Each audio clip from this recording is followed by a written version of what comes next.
How often do you set goals only to lose motivation halfway through? We've all been there, right? New Year's resolutions, we set these grand year-long goals and then somewhere along the line, we fizzle out. I'm Sanj and welcome to Master Your Mindset, Master Your Life. This is a podcast that helps you navigate through life's challenges by helping you to master your mindset so you can master your life. If you get something from this, please share it with someone who you think would benefit from hearing it. I'd also really appreciate it if you could leave me a rating or a review. So today, I'm going to be talking about why shorter goals may be the secret sauce to staying motivated and productive. So, to kick things off, as always, here's a quote. Success is the sum of small efforts repeated day in and day out. That's by Robert Collier. And it really drives home the point that sometimes the small things we do matter more than the big goals we set. How many times have you found that you're sat there and you've got these big goals, but it never seems to go anywhere? You never seem to complete it. But actually, the short goals you set for yourself, that's what makes a difference. Those small goals, that losing 1 kg instead of 10 kg, that's saving £100 rather than £1,000. All those things, all those goals, it's easier to do the smaller things than it is the bigger things. And we all love the idea of setting big, ambitious goals. And I do it too. Whether it's at the start of a new year when you're feeling motivated or when you're ready to tackle something major, you set these long-term goals. Something like, I'm going to lose 20 kg this year, or I'll save £10,000 by the end of the year. But here's the thing, while it's great to have that long-term vision, and it is, you need to know what your long-term goal is. But the reality is that for a majority of people, you will lose steam along the way. And there's a very real psychological reason for that. And that's because your brain is craving immediate feedback. So when you actually set a goal that's a year away, you don't get that sense of accomplishment. You don't get that dopamine hit. You don't get that actual happiness because the goal is too far away. The finish line is so far away, and that's a problem. The human brain loves progress. We love it when we make progress. You get that little hit of dopamine, which makes you feel so good, and it keeps you motivated. It keeps you going on your path, going towards that goal. But then when you end up setting a goal for 12 months down the road, you don't get that dopamine hit for weeks or even months. And so what happens is you start to lose that motivation. Those levels start to dip. And then the gap between where you are and where you want to be, it actually seems to widen. It starts to feel too big, too far away. And then only 8% of people actually achieve their New Year's resolutions. How many times have you set a New Year's resolution and never achieved it? How many times do you set the same resolution year in, year out, and it's been, say, 10 years and you still haven't done it? It tells you that there's actually something fundamentally wrong with how you're approaching your long-term goals. It's so hard to stay motivated with these far-off goals is because they lack the immediate results and that feedback you're looking for. Without that feedback loop, it's easy to get discouraged. It's easy to feel overwhelmed, or you may just plain forget about the goal altogether. But rather than sticking to those long-term goals, you can have that long-term goal as part of the bigger picture. But short-term goals, when you actually break that down, they're bite-sized, they're realistic, and they're achievable, and they're set over a shorter period of time. We all know the acronym SMART. They're specific, measurable, achievable, relevant, and time-based. So what they do is, what those short-term goals are, is they actually start giving you quick wins. That shot of dopamine I talked about earlier, when you achieve something, no matter how small, your brain gets that feel-good chemical. So when you set a short-term goal, like I'm going to walk 10,000 steps a day, every day of the week, you're creating a system that can celebrate those small victories every day or every week. You're setting yourself up for winning. You're setting yourself up for something you can do and look forward to on a daily basis. So when you're breaking up those larger goals, when you break up that annual goal into maybe 12 monthly goals or 52 weekly goals, you're actually breaking it up into smaller manageable chunks, not only to keep you motivated, but it actually increases your likelihood of success. When you set shorter, specific goals, you're 25% more likely to achieve your overall objectives and those long-term goals compared to those people who only focused on their long-term goals. And the beauty of a short-term goal is that it keeps you engaged, it keeps you excited. You're seeing progress faster, which helps you stay motivated.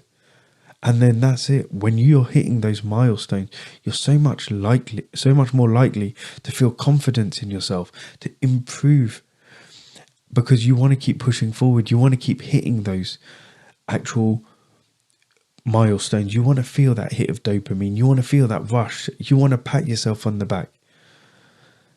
And actually having those short-term goals, they can lead to more productivity, because when you set smaller targets, you actually start doing one thing that's different. You can create focus. If you're trying to build a house and all you're thinking about is a finished product, it can feel overwhelming. But if you focus on laying down one brick at a time, suddenly the end goal doesn't feel so massive. The task in front of you feels manageable. And the same thing happens with your goals. When you have shorter goals, you force yourself to narrow in. You force yourself to narrow your focus and actually to take things one step at a time, rather than getting lost in that big picture. So instead of saying, I want to lose 20 kg this year, break it down into something manageable, like I want to lose 1.5 kg each month, or I want to lose 1 kg a month. That feels more manageable.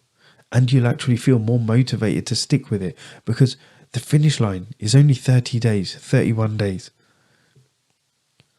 It's not 12 months. And actually then, if you want to do even one better, set yourself weekly goals, because you're 40% more likely to take action than those people who only set yearly goals. That's because when you're setting those short-term goals as well, you're creating a sense of urgency. You're not waiting until next December to see if you made progress. You're focusing on what you can do today. You're focusing on what you can do this week. And this is another key point. Short-term goals help you adjust more easily. If something isn't working for you, you can tweak your approach without feeling like you've wasted 12 months. It's easier to pivot, adjust and realign and try a new strategy when you start working in shorter time frames. Can you imagine if you were aiming to lose, say, 20 kg in a year or 10 kg in a year? 12, let's work with 12 kg. And you get to December and you realize, oh no, I've only lost 2 kg. And they're trying to lose 10 kg in a month. It's not realistic. But if you're measuring yourself and you're setting yourself small goals, okay, 1 kg a month, that's half a kg every 2 weeks. That's 1/4 of a kg every week. If you then miss the target for 1 week or 2 weeks in a row, it's then easier to adjust what you're doing, what you're eating, how much exercise you're having. Yeah, it's easier to adjust those things there and then before you get to the last month and then you're there like, oh no, I've got to do this extreme. And if you do get to that point and you're thinking, I've got to go extreme, you're more likely to end up failing anyway. So if you want to start setting yourself effective short-term goals, you need to make those, you need to listen to the SMART acronym. You need to make sure that they're specific and measurable. And when I say specific, I want to get healthier or I want to lose weight, it's not specific. You need to say, okay, I'm going to only have 2 bad meals a week. The rest of the time I will meal prep and I will make myself meals with X amount of calories, X amount of carbs, X amount of protein, depending on what you want to do. Instead of saying, I want to save money, you say, I want to save £100 a week or £150 a week every single week. When your goals are clear and measurable, it's so much easier to track your progress and to keep yourself motivated. They also need to be achievable. If you are earning, say, £50,000 and you say, I want to save £25,000 in a year, that doesn't sound realistic, because you're still going to have to pay. If you do pay for things like rent, food and travel, you're still going to have to pay for all those things. So you need to make sure whatever you're trying to achieve, it is actually achievable. Next thing is relevant. Make sure it's relevant to you. Make sure it means something to you, because you're not going to chase a goal that means nothing to you. And time-based, well, that's what we're talking about here. Making sure that you set yourself small little time frames to achieve these smaller goals. When you're setting yourself these short-term goals, and you should have a timeline, whether it's a week, a month, or even every day, when you have a deadline, it ends up creating a sense of urgency, and that pushes you to take action and make the right choices. The next thing is celebrate your wins. Don't wait till the end of the year to celebrate your progress. When you hit a short-term goal, make sure you celebrate it. Make sure you give yourself that pat on the back. Make sure you acknowledge it and you reward yourself. By doing this, you're giving yourself that dopamine hit, and it actually reinforces the positive behavior, which helps keep you moving forward. The next thing is, this one I think is the most important. Stay flexible. If you miss a short-term goal, don't get discouraged. The beauty of a short-term goal is that you can adjust it and you can try again next week or next month. You can keep adjusting it to find out what works for you. If the current method, the current technique that you're using hasn't worked, then you've got time to try something else before your long-term goal is up. The key is to stay consistent and keep pushing forward. So it's your small wins that actually lead to the big results. So by setting yourself shorter, more manageable goals, you actually keep yourself motivated. You keep yourself focused and productive. You get those quick wins that keep you energized and excited about where you're going, about the journey that you're on. And so, what's one short-term goal that you can set for yourself today? We've got a couple of months before Christmas. What short-term goal can you try and set yourself for Christmas? Whether it's something like drinking more water, taking more steps, spending 10 minutes a day on personal development, meditating. Just start small and start building that momentum. If you found that you are struggling with it, drop me a message. Drop me a message on Instagram at just.live.coaching.